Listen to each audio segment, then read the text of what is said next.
Já pensou ir pescar no interior de um pântano e dar de cara com um terrível monstro que se esconde lá dentro? Essa criatura estranha e pálida é descrita como um homem obscuro.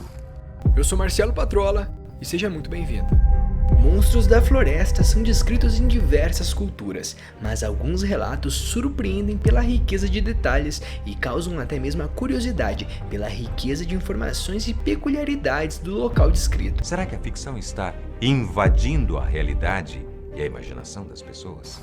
Monstros do pântano não são só relatados pelos homens que a avistam, mas faz parte da cultura e crença de diversos povos indígenas que residem na região da Amazônia.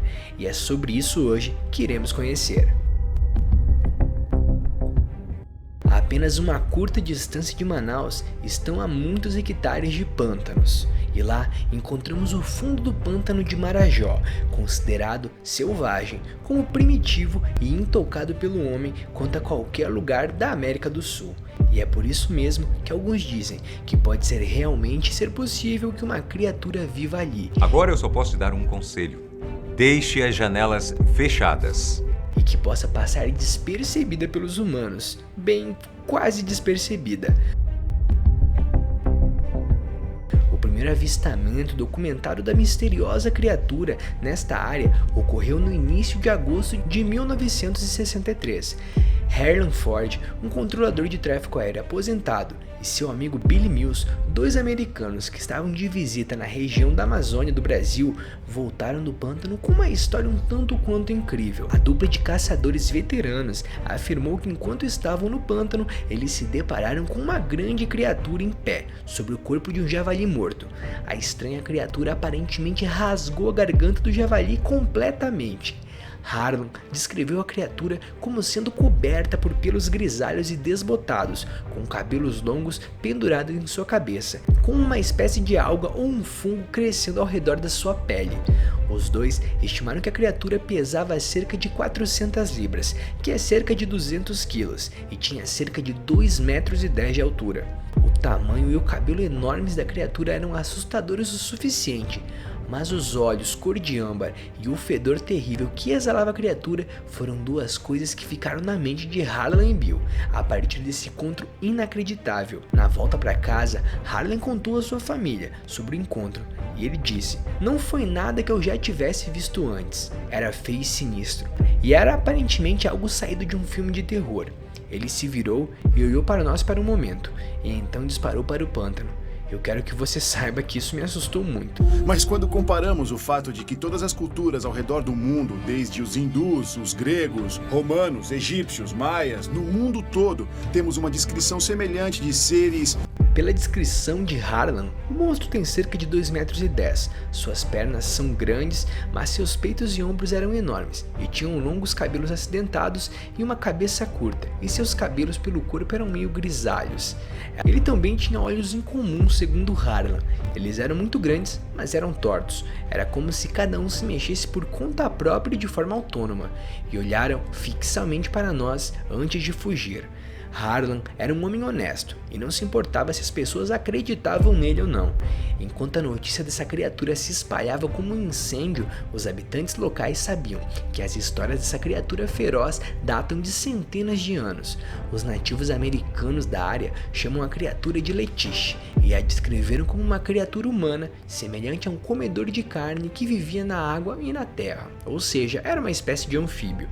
Os índios dessa área acreditavam que o monstro do pântano já foi uma criança abandonada, que foi criada por crocodilos ou jacarés nas regiões escuras do pântano.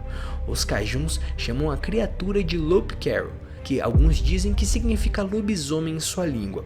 Alguns pesquisadores acreditam que esse monstro do pântano está relacionado ao mesmo pé grande, relatado em diversas localidades das Américas. Embora o tamanho do corpo e a descrição sejam muito semelhantes, os rastros encontrados dentro e ao redor do pântano de Marajó não se parecem com os rastros coletados no noroeste do Atlântico. Eles têm entre 4 e 3 dedos, muito parecido com os rastros descobertos no sudeste da Amazônia e em partes do Pantanal mato-grossense.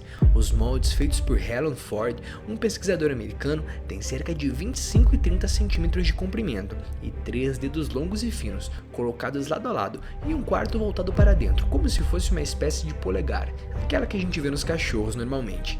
Ted Williams, outra pessoa que relatou, era um caçador que trabalhava no pântano todos os dias. Ted afirmou ter visto muitas criaturas muitas vezes, e ele sabia que havia mais do que apenas um deles. Ele tinha muito contato com os pesquisadores desde que veio quando pequeno para a região, e por conhecer as lendas do Pé Grande dos Estados Unidos, tentou logo investigá-la. Ele disse: eu poderia ter matado quando eu vi o Pé Grande, eu poderia ter matado quando vi a aparição do Homem do Pântano. Ele não parecia querer me machucar. Eu o vi nadando no rio e ele saiu na outra margem, e em seguida desapareceu no meio das árvores pantanosas. Um dia, enquanto pescava, cruzou um rio e passou direto por ele. Um dia Ted levou seu barco para as profundezas do pântano para estabelecer uma linha de trutas, que era uma espécie de pesca. Ele nunca mais foi visto. Ninguém jamais nem mesmo encontrou seu barco. Hoje, a criatura ainda supostamente habita o pântano e os igarapés ao longo do Rio Madeira. Alguns relatos até dizem sobre um local, onde falam de um acidente de trem que ocorreu perto do pântano no início do século XX, no qual um cerco itinerante perdeu os chimpanzés, que se adaptaram ao ambiente e oferece uma explicação potencial sobre as origens dessa criatura.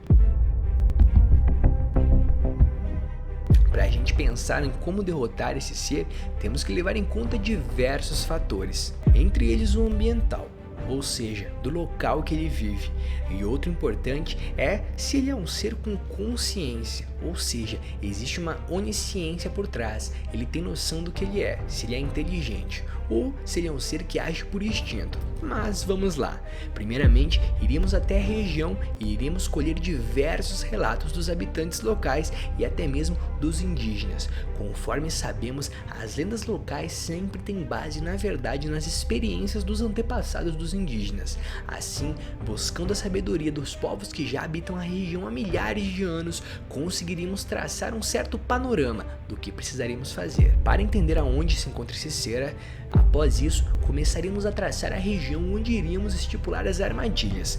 Conforme conseguíssemos localizar a região onde ele se encontra, instalaríamos sensores de movimento para checar onde ele está. Seriam as Camera Trap, que já conhecemos em diversos relatos de onças, como vimos em projetos na Amazônia. E assim, após conseguirmos localizar onde ele está, iremos começar o ataque. O ataque que iremos utilizar se varia de duas formas. Um seria o ataque físico normal. Caso ele fosse um chimpanzé modificado, o mataríamos com uma simples arma. Caso ele fosse outro ser, já que sua biologia real não é relatada, tentaríamos atacá-lo com fogo, já que vemos que ele vive em um pântano por uma região alagadiça, provavelmente sua pele é sensível à umidade. E com isso, o calor seria seu inimigo mortal. Então nos aproximaríamos dele passo a passo, de forma muito devagar, até conseguirmos prender ele, para que ele não possa correr de volta para o pântano. Assim, botaríamos grandes galões de gasolina em volta dele e despejaríamos tudo. Assim, acenderíamos aquele galão e do lado dele botaríamos fogo. E assim, botaríamos fogo nesse ser que veio das profundezas escuras e lamacentas dos igarapés e pântanos dessa região, e derrotaríamos o Homem do Pântano.